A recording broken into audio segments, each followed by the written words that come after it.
Assalamualaikum warahmatullahi wabarakatuh. Alhamdulillahirabbil alamin. Anzalal Qur'ana hudan lin-nasi wa bayyinatin minal huda wal furqan. Asyhadu an la ilaha illallah wahdahu la syarika lah wa asyhadu anna Muhammadan abduhu wa rasuluhu la nabiyya ba'dahu.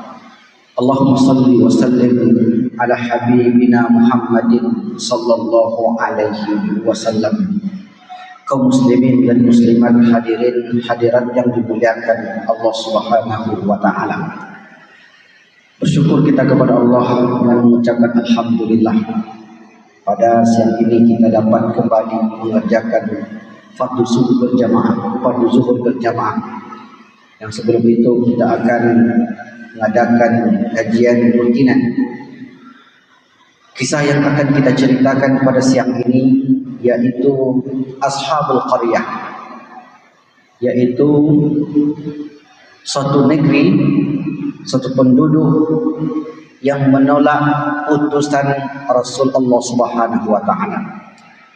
Kisah ini tercantum di Quran surat yang ke-36, surat Yasin. Surat yang mayoritas dibaca oleh kaum muslimin Indonesia. Kisah Ashabul Qaryah ini menggambarkan tentang beratnya perjuangan dakwah, banyaknya halangan dan rintangan yang dilalui oleh para utusan tersebut, sehingga layak kemudian kisah itu diabadikan oleh Allah Subhanahu wa taala di Quran surat Yasin, mulai dari ayat yang ke-13 sampai yang ke-29. Allah Subhanahu wa taala berfirman, "Wadrib lahum mathalan ashabal qaryah idh ja'ahal mursalun." Dan buatlah bagi mereka suatu perumpamaan, yaitu penduduk suatu negeri ketika utusan-utusan datang kepada mereka. Di sini Allah sebutkan penduduk suatu negeri. Negeri yang dimaksudkan oleh Allah dalam ayat ini negeri yang terletak di Jazirah Arab. Ini satu pendapat. Adapun pendapat yang lain mengatakan negeri ini terjadi di sebuah wilayah yang bernama Antioquia. Para ulama berselisih pendapat di mana letaknya Antioquia ini. Ada yang mengatakan di negeri Syam. Syam itu 4 negara hari ini: Palestina, Lebanon, Yordania, dan Syria. Tapi ada pula ulama yang berpendapat bukan Syam, tapi di Yunani. Karena tidak ada dalil yang pasti, yang qat'i dari Allah, maka kemudian para ulama berselisih dalam menetapkan di mana lokasi ini terjadi. Yang kedua, peristiwa ini terjadi setelah era Nabi Isa alaihissalam. Tak lama setelah Nabi Isa alaihissalam meninggal dunia. Nah, adapun rasul-rasul yang diutus kepada mereka adalah rasul yang bernama Shadiq dan Saduq. Karena di awal utusan Allah ini kepada penduduk tersebut 2 orang rasul. Idz arsalna ilaihim musnaini fakadzabuhuma, yaitu ketika kami mengirim kepada mereka 2 orang rasul. Kami yang dimaksud di sini adalah Allah. Allah yang mengirim kepada penduduk Antioquia itu 2 orang rasul.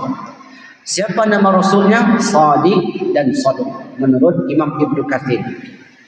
Nah, raja yang berkuasa ketika itu bernama Raja Antiochus, seorang paganisme, penyembah berhala.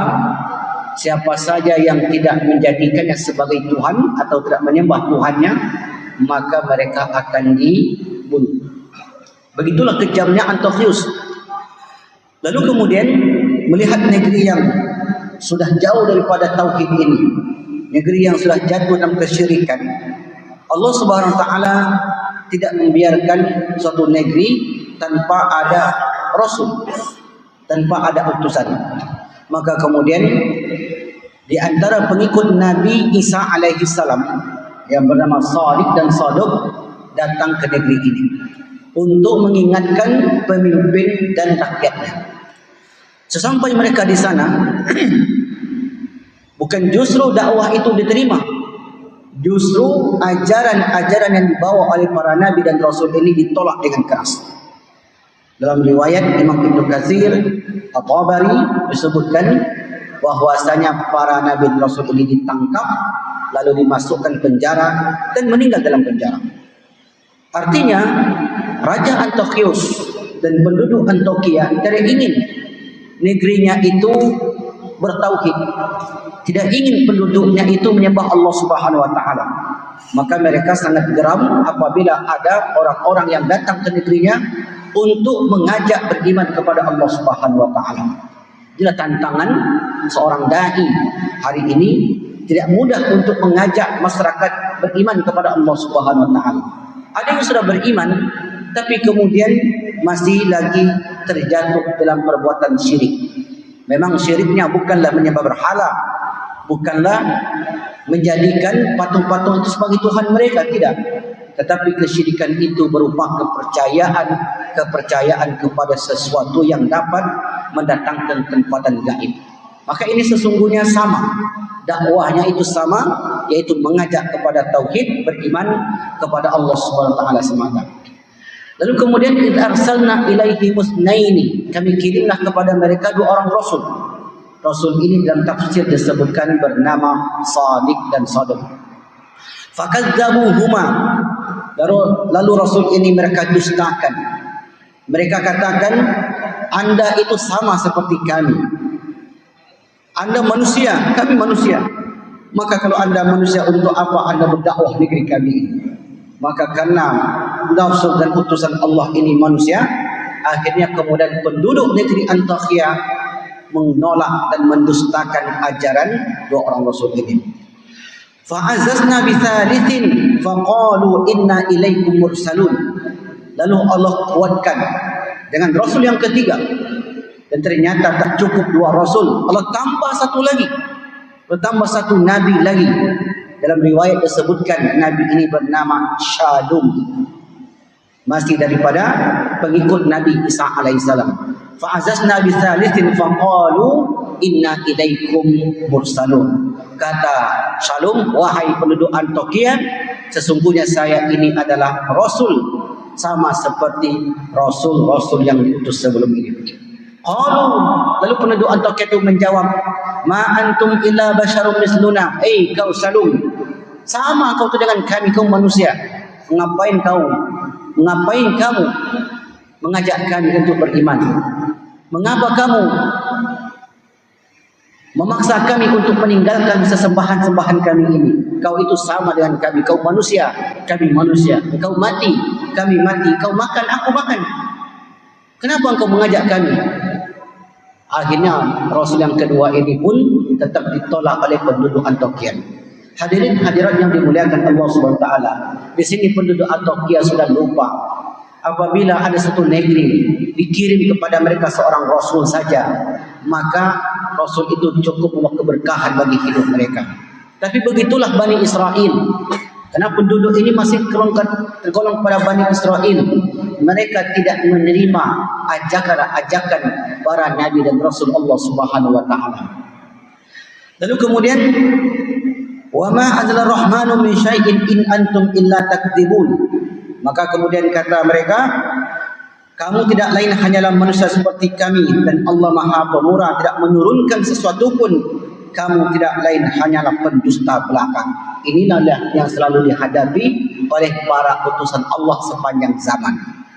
Dulu ketika Nuh alaihissalam berdakwah, dakwahnya ditolak, dianggap pendusta. Nabi Ibrahim alaihissalam mengalami hal yang serupa. Nabi Musa, Nabi Isa, dan bahkan sampai Nabi Muhammad sekalipun, dakwahnya itu selalu ditolak dan dianggap sebagai pendusta. Al-ulama warasatul anbiya, para ulama adalah pewaris para nabi. Dan sebagian hari ini ketika mereka berdakwah di sebuah daerah, di sebuah kampung, mereka juga dustakan dakwah tersebut. Tapi bukanlah itu membuat langkah para pendakwah itu surut. Bukanlah ini menyebabkan mereka berhenti untuk menghidupkan syiar-syiar Allah Subhanahu wa taala. Karena tujuan daripada dakwah itu adalah untuk mencerdaskan dan untuk mendekatkan seorang manusia kepada Allah Subhanahu wa taala. Maka kalau ada hari ini ada orang yang tidak mau mendengarkan pengajian, sesungguhnya mereka telah menutup diri mereka dari ilmu pengetahuan. Kalau ada hari ini orang yang membenci pengajian, itu bermakna hati sudah tertutup. Dan dari mana dia dapat hidayah kalau bukan dari para ulama, kalau bukan dari dakwah yang disampaikan oleh mereka? Al ulama warasatul anbiya. Tapi begitulah yang terjadi di negeri Antiokhia ketika itu. Qalu rabbuna ya'lamu inna ilaikum lamursalun. Tapi apa kata para utusan ini? Sesungguhnya Rabbuna ya'lamu, Tuhan kami lebih tahu, inna ilaikum lamursalun, sesungguhnya kami ini dikirim kepada kalian. Yang sampaikan ini adalah, wahai penduduk Antiokhia, sesungguhnya kami ini tidaklah mengada-ngada, tidaklah berdusta atas apa yang kalian sampaikan itu. Kami ini adalah benar-benar utusan Allah Subhanahu wa taala. Wa ma alaina illa balagun mubin. Kami ini hanya menyampaikan ayat-ayat dengan jelas. Ayat-ayat yang disampaikan itu adalah ajaran Nabi Isa alaihissalam. Lalu mereka pun jawab. Ternyata dalam ayat ini terjadi dialog antara para utusan itu dan penduduk Antiokhia. Qalu, lalu mereka jawab, inna tatayyarna bikum, kehadiran kalian ke negeri kami ini membuat kami nasib malang. Kalian berdakwah di negeri kami ini membuat negeri kami ini semakin hari semakin merosot ekonominya. Kalian berdakwah di negeri kami ini bukan mendatangkan keberkahan. Ini tuduhan-tuduhan yang ditujukan kepada para rasul dan nabi tersebut. La illam tantahu, kata mereka, hei kalian para utusan, kalau kalian tidak berhenti berdakwah di kampung kami ini, lanarjubannakum, kami akan rajam kalian. Kami akan lempar kalian dengan batu. Kami akan ikatkan kami kubur. Lalu kami lempar dengan batu sampai kalian mati. Walaimassannakum minna azabun alim. Atau sekurang-kurangnya kami timpakan kepada kalian azab yang sangat pedih. Qalu, lalu para utusan itu menjawab, ta'irukum ma'akum, kesialan kalian itu, kemalangan kalian itu bukan karena kehadiran kami. Terkadang kita pun mengatakan demikian, malang kami hari ini kena kamu, malang kami hari ini kena engkau. Sesungguhnya nasib malang itu bukan karena orang, tapi terkadang karena kita sendiri. Bisa jadi ketika kita melangkah dari rumah kita tidak membacakan bismillah, ketika kita keluar rumah kita tidak berdoa. Jadi mereka jawab, qalu ta'irukum ma'akum, kemalangan kalian itu bukan karena asbab kami, bukan berarti kami hadir di sini kalian malang.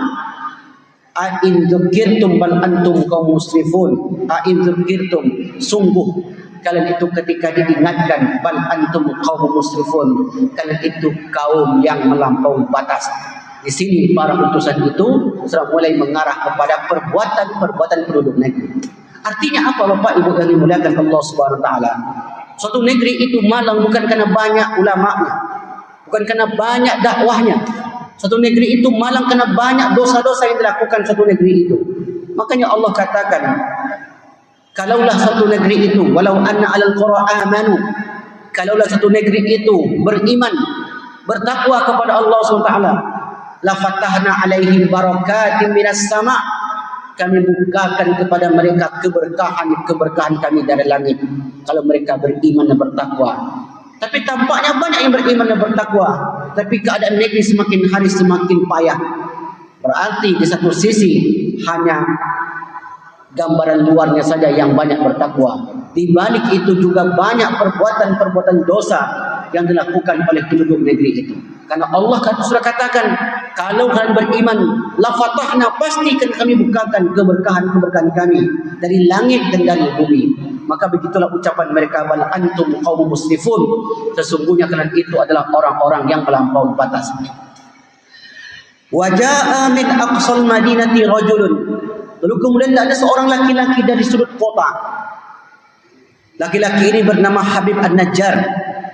Lalu Habib An-Najjar ini mendatangi orang-orang yang sedang menganiaya para utusan tersebut. Qala ya qaumi, kata Habib An-Najjar, wahai kaumku, ittabi'ul mursalun, ittabi'ul mursalin, ikutilah para utusan itu. Itulah yang akan menyelamatkan negeri kita. Jangan sakiti para utusan itu. Jangan hina mereka. Ikuti apa yang dikatakannya. Itu kata Habib An-Najjar. Habib An-Najjar ini adalah seorang tukang kayu. Ada yang mengatakan dia adalah tokoh ketika itu.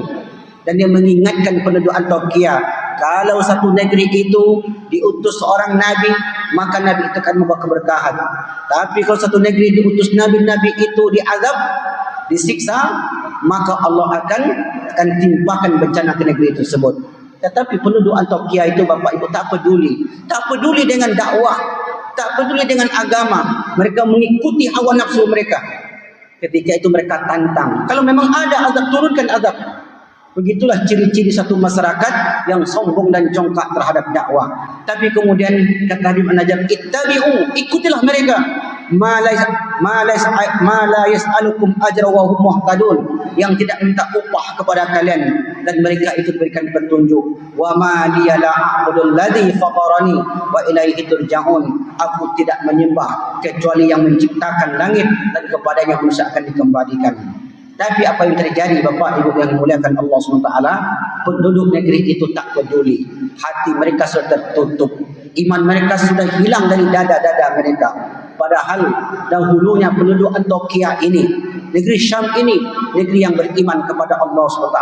Bergantinya pemimpin, bergantinya penguasa, maka menentukan arah daripada keimanan suatu negeri. Akhirnya Allah SWT timpakan bencana kepada mereka. Jibril datang di gerbang daripada pintu Antokia itu. Dia katakan, in kanat illa sayhatan wahidatan fa idzahum khamidun, dan tidak ada siksaan atas mereka melainkan satu teriakan saja, maka tiba-tiba mereka semuanya mati. Jibril berteriak di pintu gerbang Antokia, maka seluruhnya itu mati bergelimpangan seperti tunggul-tunggul yang tidak bisa bergerak. Akhirnya karena perbuatan mereka sendiri yang semestinya seorang rasul, seorang nabi yang dimuliakan, justru sebaliknya yang mereka lakukan. Penduduk negeri itu ditimpa bencana azab yang luar biasa besar. Maka akhirnya seluruh penduduk Antokia itu meninggal dalam keadaan kafir, tidak beriman kepada Allah SWT. Apa hikmah dari kisah yang singkat dan padat ini? Hadirin hadirat yang dimuliakan Allah SWT, hikmah yang pertama adalah Allah tak akan membiarkan satu negeri itu penuh dengan kesyirikan. Pasti akan ada dakwah-dakwah yang hidup di sana. Yang kedua, ketika seorang itu berdakwah, pasti banyak tantangan, pasti banyak rintangan dia lalui. Tapi bukan itu yang menjadikan langkah mereka surut. Apapun yang terjadi, seorang da'i, seorang ulama, dia pasti akan terus menegakkan kalimatullah di atas muka bumi ini. Yang ketiga, yang terakhir, satu negeri yang menolak para utusan. Kalau zaman dulu para nabi, kalau sekarang para ulama, maka Allah pasti akan timpakan bencana suatu negeri itu, cepat atau lambat. Wa ma kunna mu'adzibina hatta nab'atha rasula, dan tidak kami azab penduduk satu negeri sehingga kami mengirim kepada mereka seorang rasul. Maka mungkin itulah dapat kami sampaikan, mudah-mudahan bermanfaat. Sekian, wassalamualaikum warahmatullahi wabarakatuh.